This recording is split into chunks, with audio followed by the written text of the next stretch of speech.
Buenos días. Vamos a leer en Lucas capítulo 5, versículo 1 en adelante. La pesca es milagrosa es el encabezamiento en mi Biblia y dice así. Aconteció que estando Jesús junto al lago de Genesaret, el gentío se agolpaba sobre él para oír la palabra de Dios. Y vio dos barcas que estaban cerca de la orilla del lago, y los pescadores, habiendo descendido de ellas, lavaban sus redes. Entrando en una de aquellas barcas, la cual era de Simón, le rogó que la apartase de tierra un poco, y sentándose, enseñaba desde la barca a la multitud.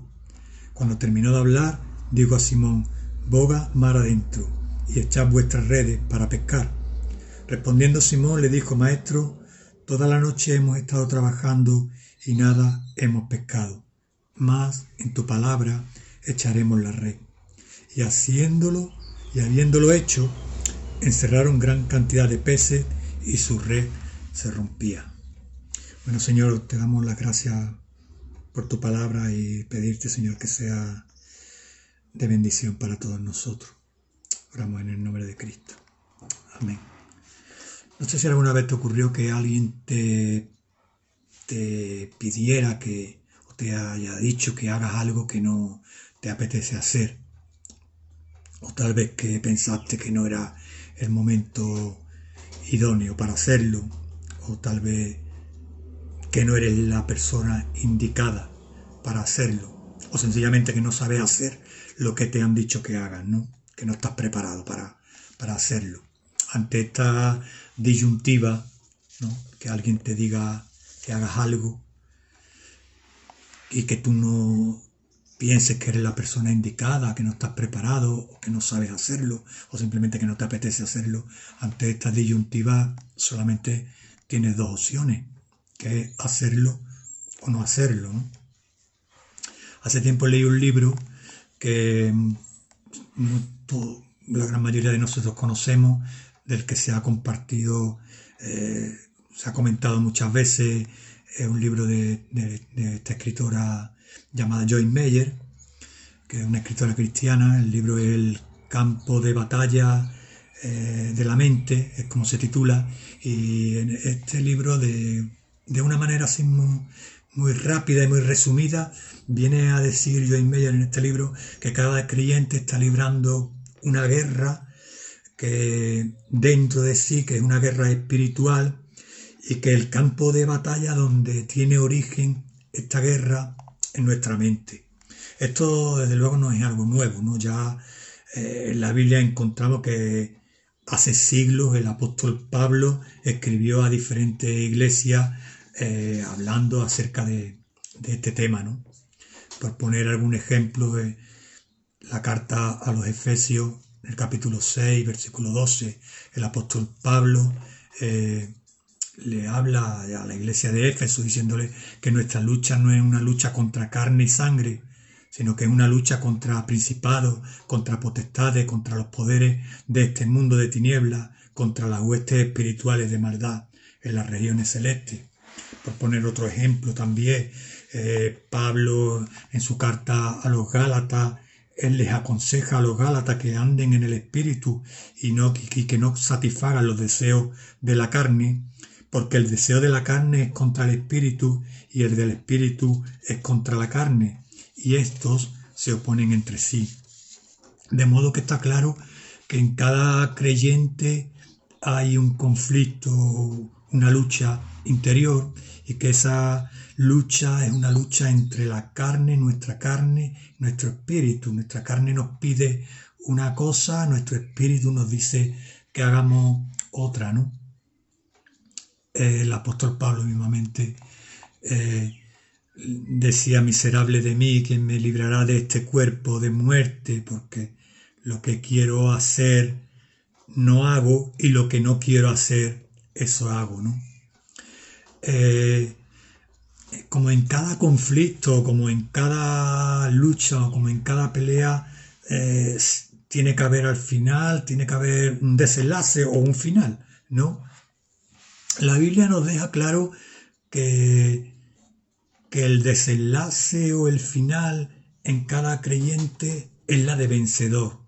Es decir, la Biblia nos enseña que Dios está de nuestra parte y que aunque vamos a tener un conflicto interior, una guerra espiritual por la que estamos atravesando, Dios ya nos ha dado la victoria. Pablo decía en su carta a los romanos, en el capítulo 8, versículo 37, que somos más que vencedores por medio de aquel que nos amó. Es decir, Pablo estaba diciendo a los romanos que en nuestras luchas espirituales, en nuestro conflicto interior, ya ahí somos más que vencedores por medio de aquel que nos amó, es decir, por medio de Jesucristo. Jesús nos ha dado la victoria, la batalla está ganada por medio de Jesús. Ahora bien, eso no quiere decir que los creyentes seamos personas especiales, no. Quiero decir, los creyentes tenemos nuestros problemas, aun cuando la batalla ya está ganada. Cristo Jesús nos ha dado la victoria, aún así somos personas que pasamos por problemas. Los creyentes pasamos por momentos difíciles. Los creyentes, aun cuando somos vencedores, nos equivocamos también. Los creyentes pasamos, aún siendo vencedores, pasamos por desilusiones, por desánimo, puedo decirte, incluso por dudas, ¿no? Por enfado. Los creyentes también nos enfadamos, también sentimos frustraciones, nos sentimos frustrados en ocasiones, ¿no? Es más, yo te diría que los creyentes también pasamos por momentos de euforia, donde nuestro ego o nuestro orgullo está ahí por las nubes, ¿no? De todo hay un poco, ¿no? Ante estas situaciones por las que pasamos los creyentes, de desánimo, de desilusiones, de dudas, de sentirnos frustrados, de problemas, ¿no? Ante estas situaciones, esto es desde mi punto de vista, solamente podemos hacer dos cosas, ¿no? Una es tener siempre una actitud positiva, sea la situación que sea por la que estás pasando, y la otra es mucho más importante, desde luego, que es no perder la confianza y nunca perder la esperanza de que Dios está con nosotros, ¿no? La exposición, ¿no?, el texto que hemos leído, en esta exposición de este texto, ¿no?, hay varios detalles que me llaman la atención, ¿no? Y lo que quiero intentar compartir con vosotros, ¿no?, en esta mañana. Dice en el versículo 1 que aconteció que estando Jesús junto al lago de Genesaret, el gentío se agolpaba sobre él para oír la palabra de Dios. Y en el versículo 2 dice que Jesús vio a dos barcas que estaban cerca de la orilla del lago y los pescadores, habiendo descendido de ellas, lavaban sus redes. Jesús estaba junto al lago de Genesaret, ¿no? Para aclarar una cosa solamente, el lago de Genesaret aparece en diferentes porciones de la Biblia. Hay otras porciones que aparece el mar de Galilea, ¿no? Quiero dejar claro, el mar de Galilea y el lago de Genesaret son el mismo lugar. Cuando la Biblia está hablando y habla del mar de Galilea, está hablando del lago de Genesaret, o al contrario, cuando la Biblia dice el lago de Genesaret, está hablando del mar de Galilea. Son el mismo lugar, el mismo sitio. Es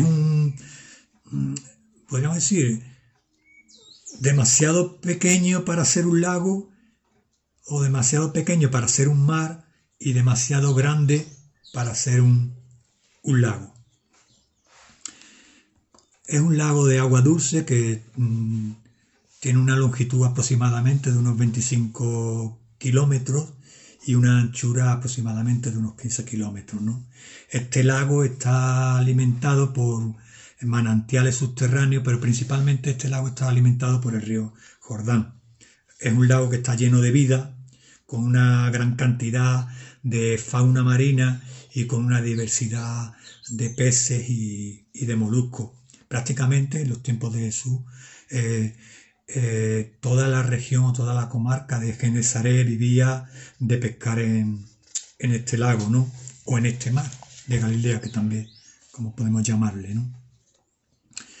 Y dice que acercándose Jesús a este lago de Genesaret, vio dos barcas y que los pescadores habían descendido de ellas y estaban lavando sus redes. Uno puede pensar que estaban limpiándola porque habían salido a pescar y habían pescado, ¿no? Pero leyendo el versículo 5 leemos que Simón le dice a Jesús: Señor, toda la noche hemos estado trabajando y no hemos pescado nada. Haciendo un ejercicio de imaginación, puedo imaginarme, y valga la redundancia, ¿no?, a estos hombres lavando sus redes a la orilla del lago, después de estar toda la noche trabajando sin haber conseguido nada. Puedo imaginar a estos hombres cansados, deprimidos seguramente, preocupados, desilusionados, incluso enfadados. ¿Por qué? Porque habían estado toda la noche trabajando y no habían conseguido nada, para volver a la orilla a lavar las redes, la rutina, ¿no? A más de lo mismo. Prácticamente me imagino a estos hombres rendidos a la evidencia, ¿no? Resignados, entregados, derrotados, ¿no?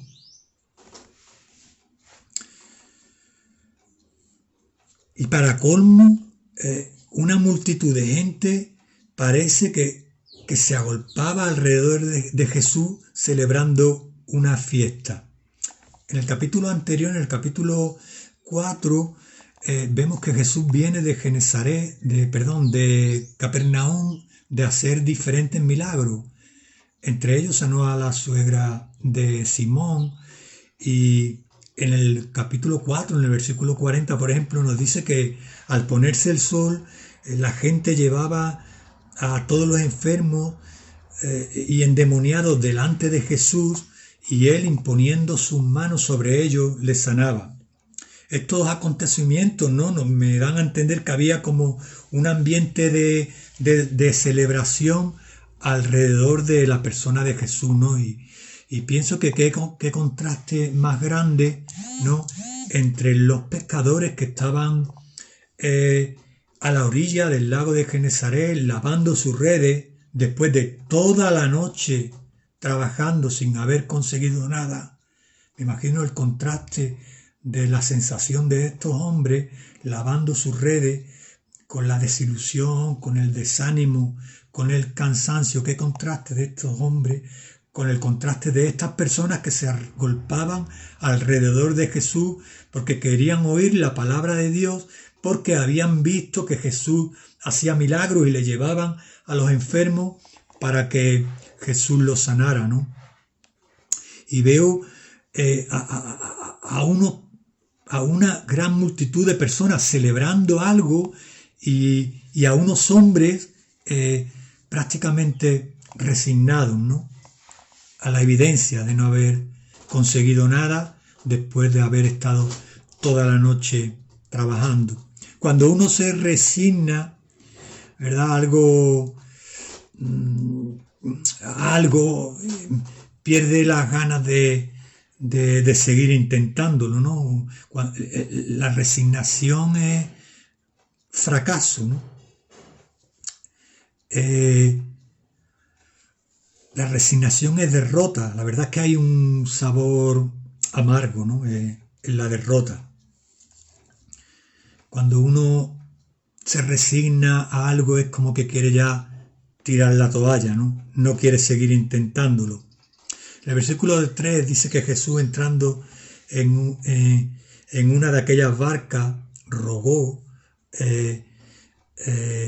que que se alejasen un poco de la orilla para hablar a la multitud, ¿no?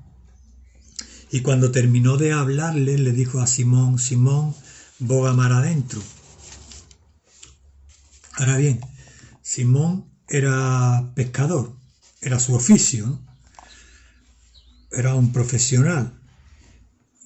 Lo hacía cada día, salir a pescar, ¿no? Habían estado toda la noche trabajando y no habían conseguido nada. Ya habían recogido las redes, estaban allí a la orilla lavando, cansados, como he dicho, haciendo un ejercicio de imaginación. Los veo así, cansados, enfadados, desilusionados, resignados. Y Jesús les dice ahora: boga mar adentro, es decir, rema mar adentro. Probablemente Simón pensaría: mal sitio para pescar, ¿no? Mar adentro. Y encima de día, mal sitio y mal momento, ¿no? Pero Simón no puso ninguna pega cuando Jesús le dijo: boga mar adentro. Él solamente dijo: Maestro, toda la noche hemos estado trabajando y no hemos conseguido nada, mas en tu palabra echaremos la red. Es decir, Pedro está diciendo: Señor, toda la noche no hemos hecho nada, más en tu palabra, sino porque tú lo dices, porque tú la mandas, echaremos la red. Y dice que habiendo echado la red, sacaron gran cantidad de peces y su red se rompía. Meditando en este pasaje, llego a una conclusión sencilla, ¿no? Así es la vida, ¿no? La vida es un cúmulo, un conjunto de experiencias que se van sucediendo a lo largo del tiempo, bien en cada persona o bien a nivel colectivo, ¿no? Y en la vida uno tiene experiencias buenas y experiencias malas. Pasamos por tiempos buenos y por tiempos difíciles. Los pescadores habían estado toda la noche trabajando y no habían pescado nada. Horas después, sus redes se rompían porque estaban llenas de peces. Pasaron de la desilusión, de la desgana, del desánimo, a la alegría o a la euforia de ver sus redes llenas de peces. Yo no sé cuál es tu momento, por lo que estás pasando. Sea cual sea el momento por el que pasamos nuestra vida, una cosa tenemos que tener clara, y es que tenemos que mantener nuestros pies siempre firmes sobre el suelo. El apóstol Pablo en el libro, en su carta a los Corintios, en el capítulo 15, el versículo 58, él invitaba a los corintios y les decía: manteneos firmes, constantes, abundando siempre en la obra del Señor, sabiendo que vuestro trabajo en el Señor no es en vano. Me gustaría contar una historia de un rey que una vez reunió a los sabios de la corte y les dijo: mira, quiero que cojáis, que os pongáis de acuerdo y escribáis unas palabras, un consejo, unas palabras sabias que para un momento mío de dificultad yo las lea y me sirvan de inspiración. Y los sabios, entre ellos, se pusieron de acuerdo en qué escribir, y en un papel pequeño escribieron unas palabras, lo doblaron, bien doblado el papel, se lo dieron al rey, y el rey tenía un anillo, que de estos que por arriba se abre como con una cajita, ¿no? Y el rey, sin ver lo que habían escrito los sabios, lo guardó dentro del anillo, y los sabios le dijeron: Majestad, el día que usted necesite de un consejo sabio, lea el papelito que acaba de guardar. Entonces el rey salió una vez más a una de sus batallas y se encontró con un ejército que era superior, que les estaban venciendo, y su ejército empezó a huir. Él también se sintió perseguido por sus enemigos, se tuvo que esconder entre unas rocas, entre unas montañas, unas rocas que había, y él sentía como el ejército enemigo se acercaba hacia él, que cada vez estaba más cerca de él, y él sintió el temor de que lo iban a coger y lo iban a matar, ¿no? Y en ese temor de que se sentía ya derrotado o casi ya capturado por sus enemigos, él se acordó de que tenía el papelito en el anillo, y pensó que ese era un buen momento para leer lo que había escrito lo que le habían, el consejo que le habían escrito los sabios. Y él abrió el anillo, y abriendo el papelito leyó una frase muy cortita, y la frase decía: esto también pasará. Y esas pequeñas palabras sirvieron de inspiración para que este rey, que se sentía apresado, casi presa ya de sus enemigos, que se sentía derrotado, que se sentía que iba a perder la vida, esas palabras de esto también pasará le sirvieron de inspiración para seguir escondido entre las rocas, y ahí escondido entre las rocas quedó dormido, y cuando despertó había pasado la noche y oyó ruido, y eran su propia gente de su ejército que estaban buscándolo, porque el enemigo había pasado de largo y no lo habían encontrado, ¿no?